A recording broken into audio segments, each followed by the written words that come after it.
The engines on the Island of Sodor were excited. A new park was being built. Everyone was working hard to get the job finished on time.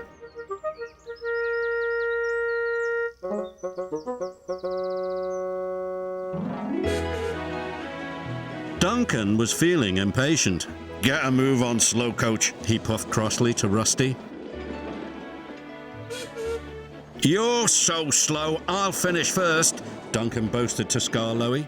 Skarloey was cross. A little later, he met Rusty at the new park station. "Duncan thinks he's fast," Skarloey steamed, "but he's just a bossy boiler." "Better safe than fast," Rusty agreed. Duncan drew into the station. He was all puffed up and pleased with himself. "I finished first," he wheezed proudly. "In that case," said the Fat Controller, "I've got another job for you. You're to collect the elephant on the sidings and take it to the park." "Yes, sir," chuffed Duncan. "This elephant is very important. You must be very careful."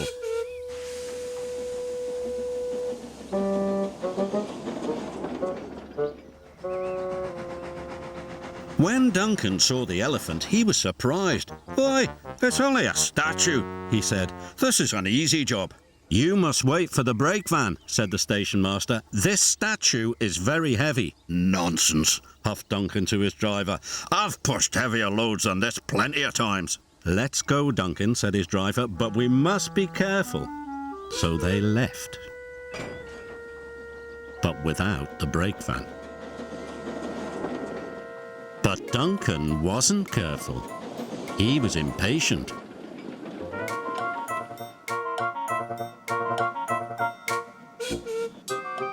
"We'll show them how fast I am," Duncan whistled. "We'll deliver this statue and I'll still finish first."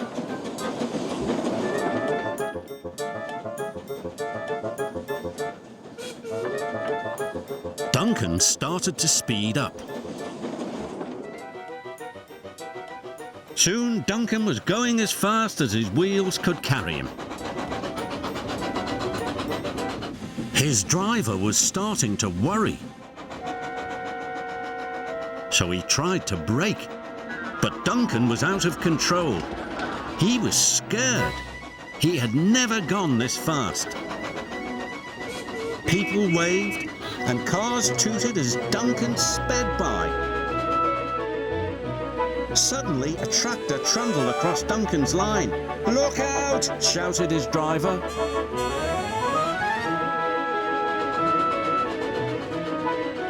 "Slow down!" whistled Rusty. "I can't!" Duncan cried as he shot past. Elephant Park loomed ahead. Duncan's driver applied the brakes. But it was too late. The statue flew through the air and landed in the lake. Luckily, nobody was hurt. In no time, the Fat Controller arrived. He was cross. "I told you to be careful. You should have waited for the brake van," he said sternly. "I'm sorry, sir," mumbled Duncan. He felt very embarrassed. Duncan was repaired in time for the opening of Elephant Park. He was very surprised to see the statue still standing in the lake. "Everyone loves the elephant in the lake," said Lady Hatt. "Even if it was a mistake," added the Fat Controller. "Hooray for Duncan's mistake!" cheered the engines. Duncan blushed and went a deep shade of red. "Hurry up! I'm a busy engine," huffed Henry. Goods arrived night and day at the docks. Sometimes Henry and the other engines work so hard that their axles ache. The Fat Controller brought in a new engine to help with the heavy workload. He was long and had 10 drive wheels. He looked very strong. This is Murdoch. He's going to be pulling freight on the main line. "Ahoy, Murdoch!" shouted Salty. "Welcome, Murdoch," called Harvey. "You're the biggest engine I've ever seen," cried Thomas. "You're a chatty lot," Murdoch said quietly. Soon Murdoch was coupled to a long, long line of heavy trucks. His boiler strained, his wheels started to turn, and the mighty engine chuffed away.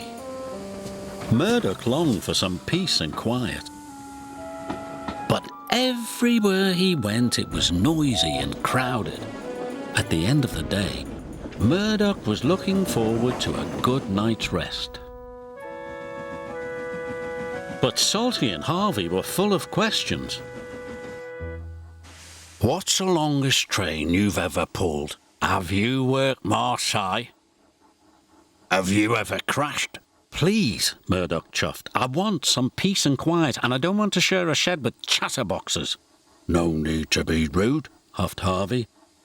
"We're only being friendly, matey." The next morning, Murdoch collected another long, heavy train. This time he chuffed into the beautiful countryside. It was splendid.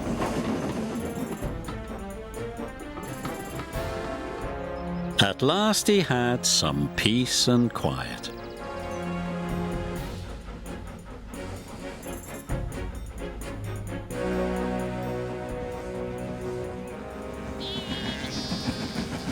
Suddenly his driver applied the brakes.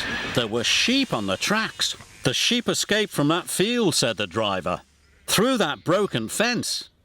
They tried to chase the sheep back. First this way, and then that way. They tried everything, but nothing worked. "We'll never move these sheep by ourselves," complained the fireman. "I'll go and phone for help," sighed the driver. Murdoch was very unhappy. The noisy sheep were spoiling his peace and quiet. The fat controller was enjoying afternoon tea when he got the call. "Sheep?" he exclaimed loudly. "I'll send Toby with the farmer immediately." The sheep were becoming noisier and noisier. "Please stop," groaned Murdoch. "I'd rather be back with the chatterbox engines." Just then, Toby chuffed into view. "Toby!" exclaimed Murdoch. "We're certainly glad to see you." Before long, the farmer and his dog went to work. And the sheep were soon safely back in their field. And Murdoch was on his way again.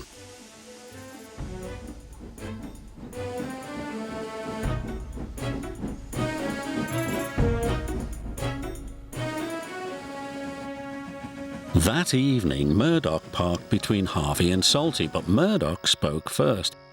"I'm sorry that I was cross," he chuffed. "I'm very pleased to share a shed with you."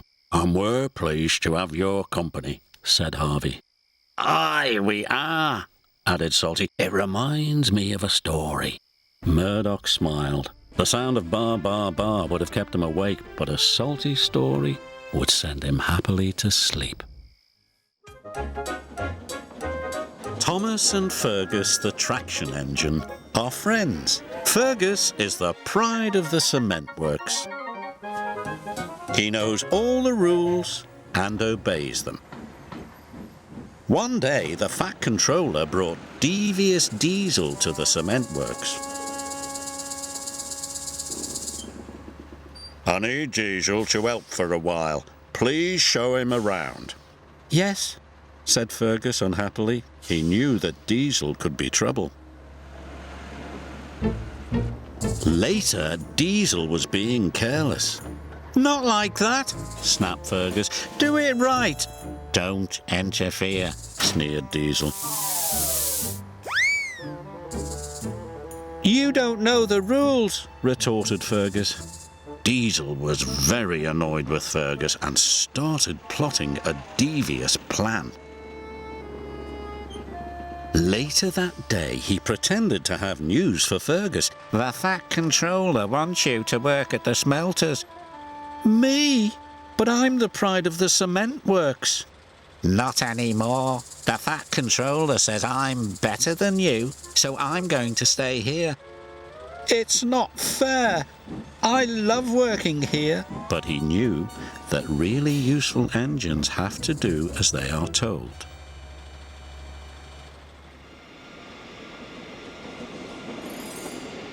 Fergus and his driver arrived at the smelters. I want to go back to the cement works, wailed Fergus. None of the other engines like coming here. It's so scary. You're right, said his driver.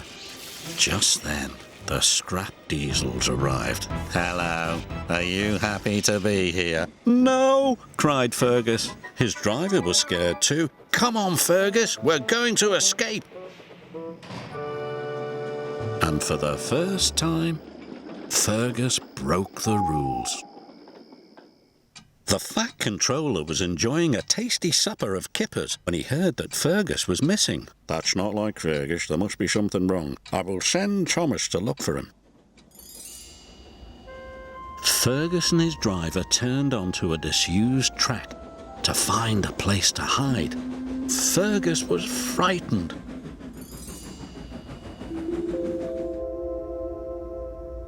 So was Thomas. He puffed up and down the line. He couldn't see Fergus anywhere. We could search the old mine track, said his driver. That line is dark and spooky, whispered Thomas, but he had to be brave and find Fergus.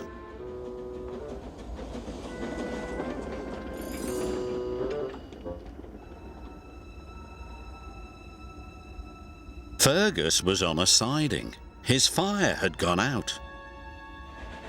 Then it happened. It's an engine, he cried. Fergus, whistled Thomas. Whatever are you doing out here? Hiding. Don't want to work at the smelters. The Fat Controller is going to be cross with me. He's not, cried Thomas. He's worried about you. Really? Of course, puffed Thomas. Fergus felt better. Thomas pulled Fergus all the way to the smelter's yard, where he knew the Fat Controller was waiting.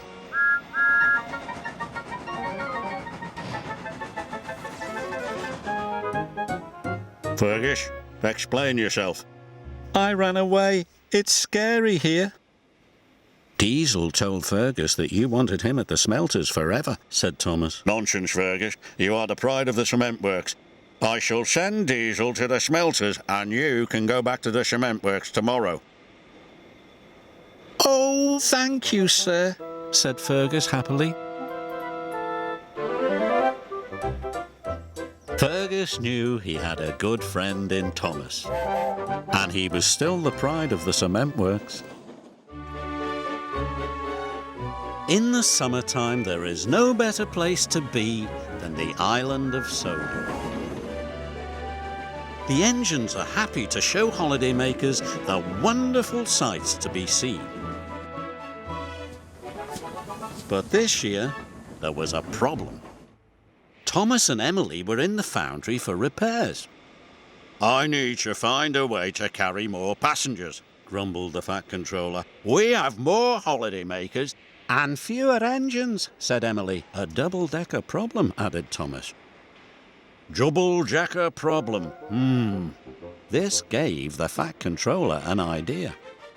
He drove straight to Bulgy's field.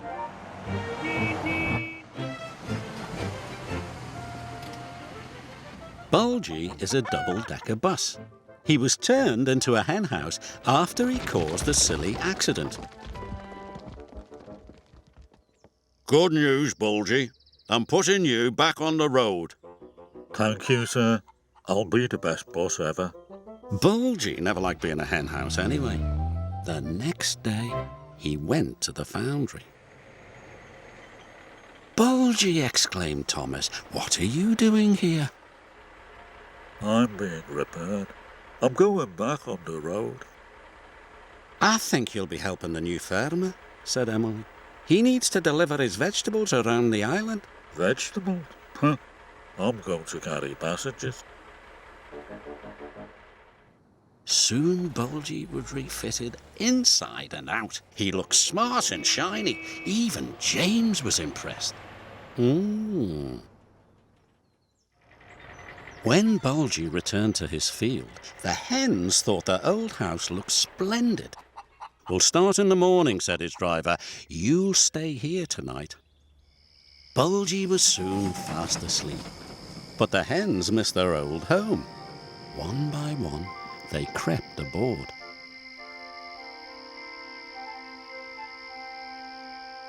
And went to sleep in the luggage racks. Bulgy knew nothing. The next morning he picked up lots of passengers. All aboard.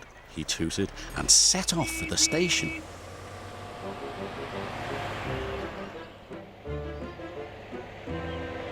He was driving so smoothly that the hens didn't wake up.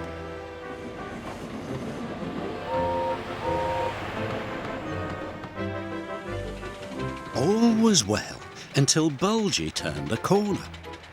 Trevor the traction engine was pulling a hay cart. Get out of my way! He overtook Trevor. Bulgy swerved, the hens woke up, the passengers panicked, and Bulgy's driver lost control. The hens were frightened. They flapped, they squawked. "Stop!" cried Bulgy's passengers. "We want to get off!" The passengers were covered in feathers and broken eggs. They were very cross. "This bus is full of hens," they complained. "We shall tell the Fat Controller." It's not my fault, sulked Bulgy. The Fat Controller sent Bulgy to be cleaned. Silly hens, silly passengers. You can have them both. The farmer still needs help with his vegetables, said Emily. A vegetable bus? That's not such a bad idea. And we're back carrying passengers, smiled Thomas. Bulgy is happy now. He has new green paintwork and a smart serving hatch. The Fat Controller agreed he could become the island's only vegetable stand on wheels. Bulgy likes carrying vegetables. They don't lay eggs, and they never complain. Harold the helicopter is glad not to be a steam engine. He is much happier flying in the sky than racing along road or rails. One morning, the engines were busy preparing for the vicar's annual fete.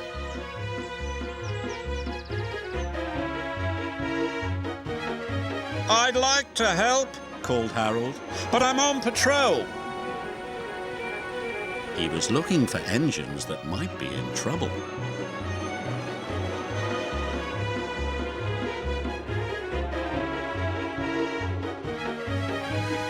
Meanwhile, the engines puffed to and fro with their loads for the fete. Percy was delivering deck chairs and decorations, tables and tea urns and reminders. "Don't forget to come to the vicar's fete." "Thanks for the invitation," called Harold, "but duty calls," and he whirred away.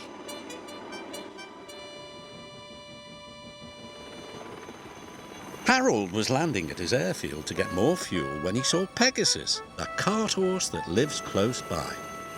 Pegasus was getting ready to give rides to children. He had a shiny leather harness and a freshly painted cart.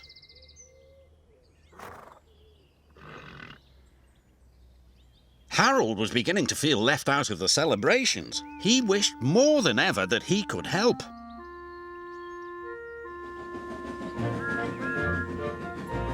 Thomas puffed in with some passengers. "Where are you going next?" buzzed Harold.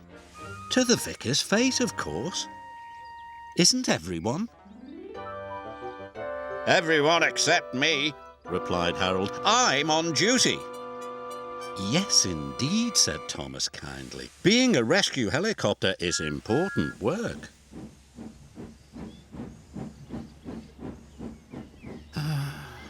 But no one needs rescuing, sighed Harold. Then came the surprise. Harold's pilot received an urgent call from the Fat Controller. Pegasus is stuck in a ditch. If he doesn't get to the vicar's fate, the children will be disappointed. You must rescue him at once. All set and ready for action, reported Harold. Pegasus, wondered Percy. That's a funny name for a horse. It's the name of a flying horse in a very old story, explained the Fat Controller. Flying horse, exclaimed Percy. Horses can't fly. He felt very clever.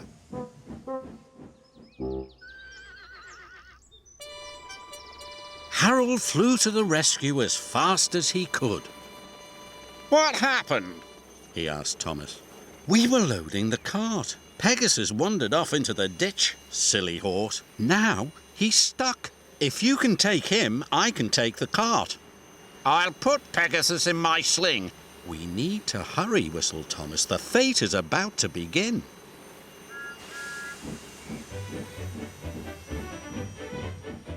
Soon Harold's pilot had fitted Harold's sling under Pegasus. Then Harold gently lifted him into the air and carefully carried him across the fields. When Percy saw Pegasus flying through the sky, he was amazed. Flatten my funnel so horses can fly after all. The children cheered for Harold. He had saved the day. Soon Pegasus was hitched up to his cart. The fete was a big success, and the children had a wonderful time. Harold was happy. He stayed on duty and had fun at the fete too.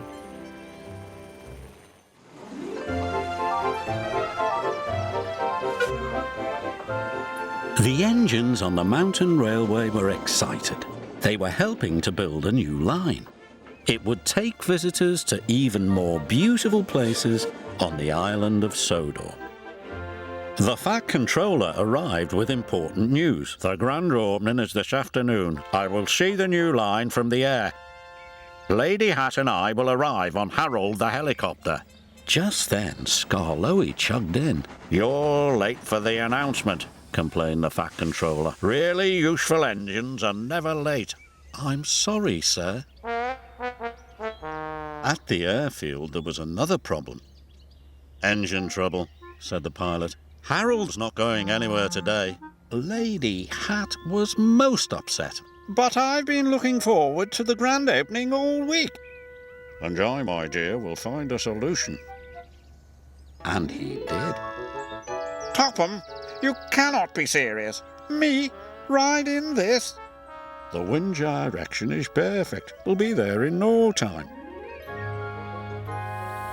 Soon the hot air balloon rose into the sky.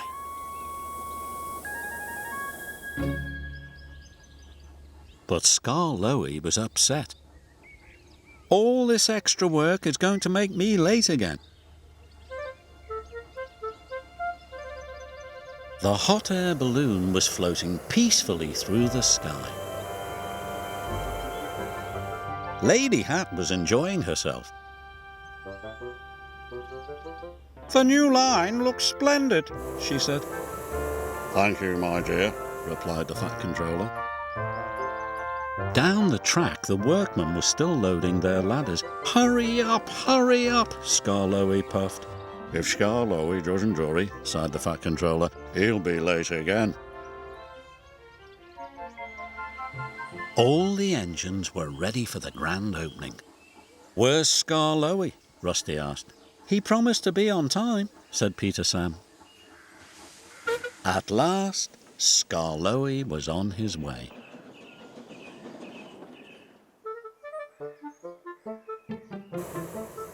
Then there was trouble. The balloon's flame suddenly went out. The air in the balloon cooled and the balloon started to fall. "Hold tight," the pilot called. I want to get out, demanded Lady Hatt. Not now, dear, said Sir Topham Hatt.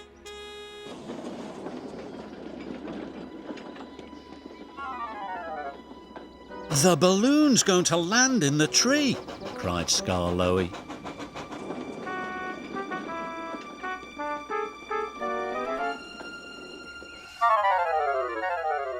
And it came down right in front of Skarloey.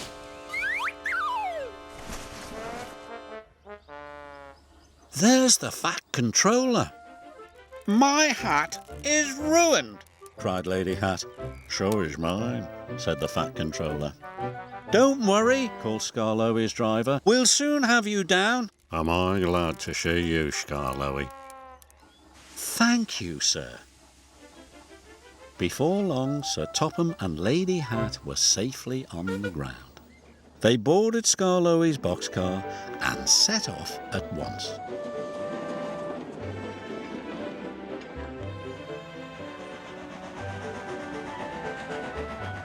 Everyone was waiting as Skarloey brought his important passengers to the grand opening. The Fat Controller declared the new line open. With special thanks to Skarloey, he said, for helping us get here. Everyone cheered. "Even so, you were still late," teased Rusty. "I know," said Skarloey, "but because I was late, the Fat Controller was right on time." It was May Day, and the engines were celebrating.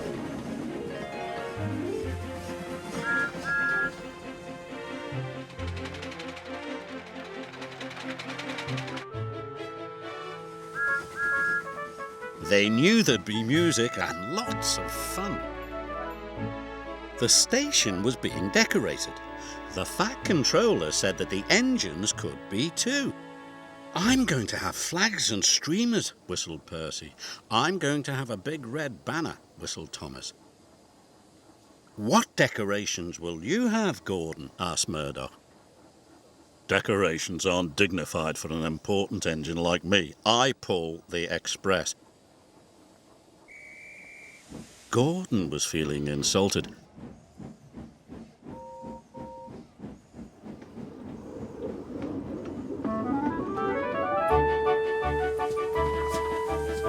Silly little engines, he grunted.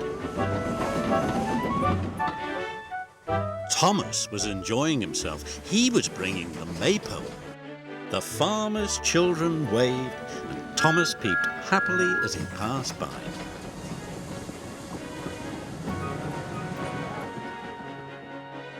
Soon it was time for the decorating. Percy's driver was wrapping streamers and flags around his funnel. Thomas had a big red banner on his tanks. Even Murdoch was being decorated, although he was very shy about it. We could have a competition for the best dressed engine, suggested James. Just then, Gordon shunted in. A competition? He puffed. I'm bound to win any competition. You'll have to be decorated, said James. This is a best dressed engine competition. Not me, puffed Gordon. You'd never catch me looking so ridiculous. The engines felt splendid.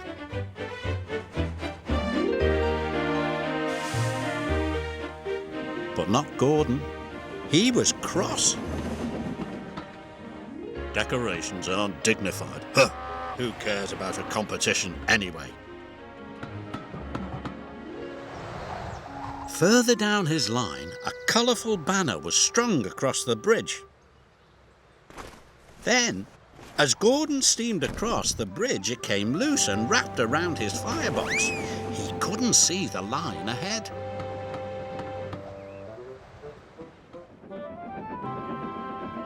Gordon tried to whoosh the banner off, but the banner wouldn't budge. I can't see, he whistled loudly to his driver. Stop! You can't stop, Gordon, his driver called back. You're the express.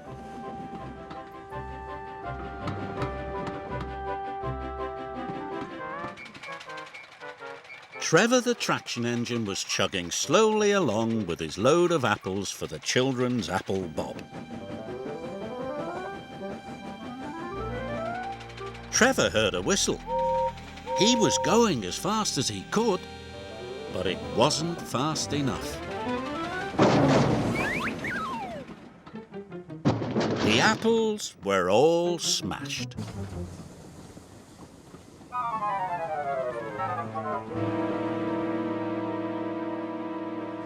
James was the last engine to join the competition, or so he thought. "Here comes Gordon!" cried the passengers.